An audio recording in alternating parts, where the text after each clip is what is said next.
Hey, back again with my Louie file Salvation Diary under the heading of The Adventure of Faith. I'm not sure what I'm calling this, but I'm glad you joined me.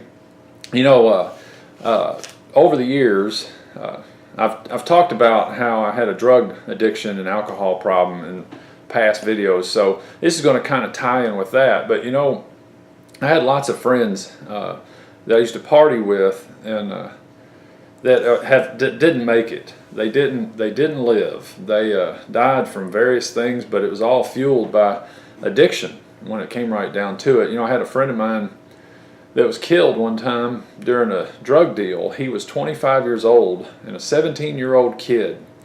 I don't know what else to call the guy. He was a kid. Shot him and killed him.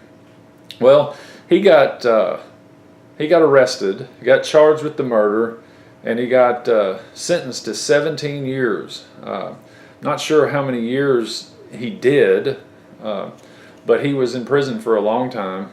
Well, meanwhile, while he's doing time, of course, a few years go by in my life, and I got born again. Well, I started getting involved in jail. I say jail ministry. I started sharing my testimony, and then now, up until now, I'm teaching, doing Bible studies and different things like that.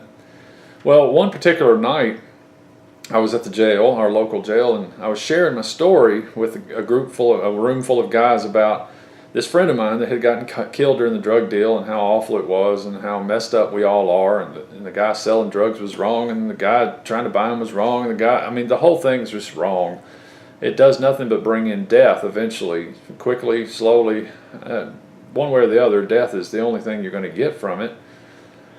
Well, after we were done sharing with them, most of the guys cleared out. They went down the hall back to their cells, and there was one guy there that was really struggling. He had just gotten sentenced to 11 years, him and his wife, and he was openly crying. He was really beside himself, and I totally understand that, and I hate it for me. Not just for him, but I hate it for me, because I can't comfort him. I don't know what to say to him to encourage him. I can only point him to Jesus and the hope that he has in him. And I prayed with him. I turned around. There was a guy standing there, his head kind of down, and I looked at him and I said, "Are you waiting on me?" He said, "Yeah." I said, "What's up, man?" He said, "I need to ask you to forgive me." I said, "What are you talking about?" He said, "I'm the one that killed your friend." Wow. It stunned me. In that moment, I thought, wow, that's very brave.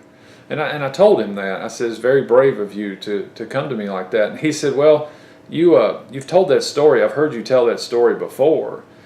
But he didn't have the courage to come up to me the last time. But this night he did, and I told him, I said, "Of course I forgive you." I said, "That's why we come down here. That's why I come to the jail, is to tell you not that God himself was in Christ, reconciling the world to himself, not counting their trespasses against them. God himself says he forgives us because of what Christ has done, that the bloodshed and the death, burial, and resurrection of Jesus was enough." I said, "Of course I forgive you." And I reached out and I put my hand on his shoulder, and I said, "Let me pray for you." So I just kind of said a prayer, a little short, to the point prayer. But as I touched his shoulder and I started to pray, he went, it's like the weight of the world just flew off of him. And I thought, how amazing that I got the opportunity to be the way by which he received forgiveness for a 17-year-old crime, something that had happened all them years ago, that can never bring my friend back and that can never fix it. But he was released that night. It was an amazing moment.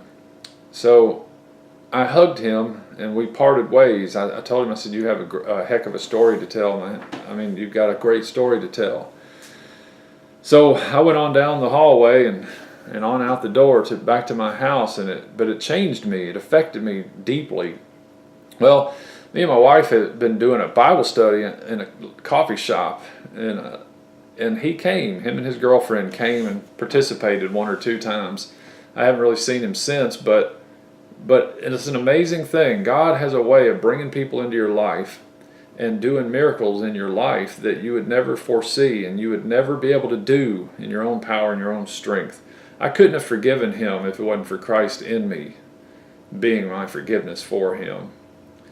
Got a couple other friends that have passed on. One of them, he was 33, and he was an addict, and he found himself diabetic, and he ended up in a coma, and he just didn't wake up.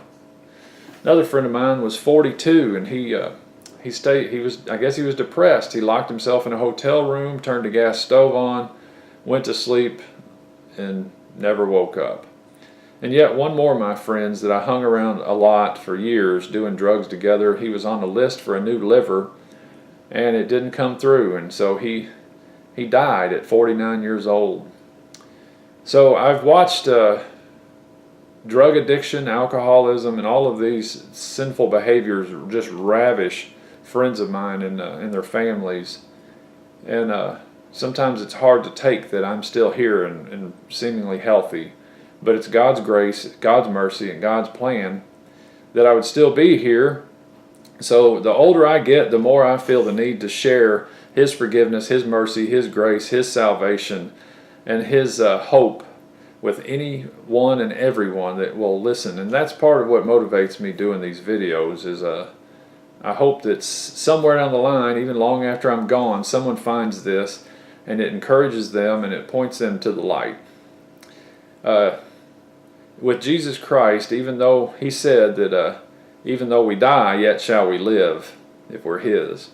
So that's what I'm banking on. Christ in me is my hope of glory, and He's your hope of glory too. I pray that He's in you today. If not, just cry out to Him and invite Him in.